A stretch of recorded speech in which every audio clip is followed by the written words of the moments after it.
So, ever since we've been on the planet, there has been suffering.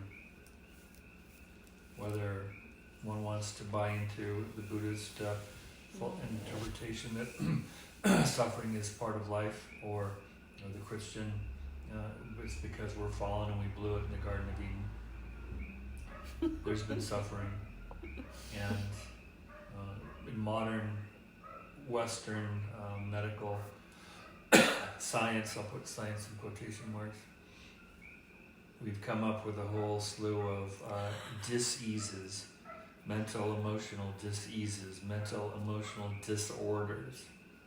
And we have come up as the creative, inventive beings that we can be sometimes, with all kinds of substances, all sorts of pills, all sorts of potions to deal with these mental diseases and mental disorders, i.e. people suffering. And I think it's very debatable to what extent these substances, I'll call them big pharma substances, have done perhaps more harm than good often.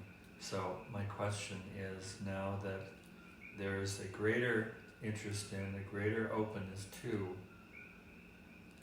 substances, psychedelics, which means mind manifesting, psychedelic, what the prospects are for these substances, whether mushrooms, which is of course from the earth, or other chemicals that have been discovered by us creative human beings, whether it's MDMA or whether it is LSD, what the prospects are for these substances to help the growing number of humans across the planet who are suffering mentally and emotionally even more acutely on a massive scale than perhaps ever before. I'm not clear about your question. Yeah, nor am I. What are the prospects? What do they see? Do they see anything about the beneficial use of these earth medicines or heart medicines to be able to help us suffering beings, us suffering human beings, with our suffering? Because to date, Big Pharma has not done a very good job of helping people with their suffering. In fact, Big Pharma essentially numbs people, numbs symptoms, but doesn't allow for the treatment or the shining, the illumination of the root causes of the suffering. Whereas these substances, these herbal remedies have been around. All kinds of herbal remedies have been around for thousands of years and used well in the right hands for thousands of years, and they still have that potential in the right hands. And there are trailblazers in all areas, in all walks of life.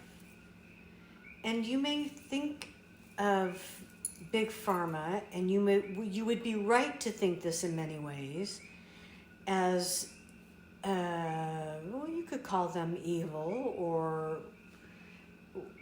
greedy, or in any of those adjectives. The way and that doesn't. The substances have been used. That doesn't mean that they are not helpful to many in some form or fashion, where other things were not helpful.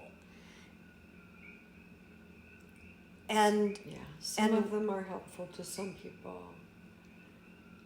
if they're used carefully. And that's true of any. That's true of any substance. We like the trailblazers who are saying, let's go back to the earth science that we know from our ancestors, and we like that you do that. You're very much under the radar at this moment, so it's an allowable exploration for now. Allowable explanation. Allowable Exploration. exploration Yeah. for now. For now. In other words, those people who work with those substances, it's no different than any other potion, chemical substance. It is a means to help alleviate suffering for people. And some will do it earth science, and some will do it chemical science, and some will do it with prayer, and some will do it with fear, and some will never do it. So for now, these people who use this natural herbal concoctions to do this will they fly under the radar. It's allowable. It helps some people, others maybe not. And will it ever replace Big Pharma? No. I mean, ever's a long time, but it's like saying, will yogurt replace ice cream? No, they will coexist. They will just coexist.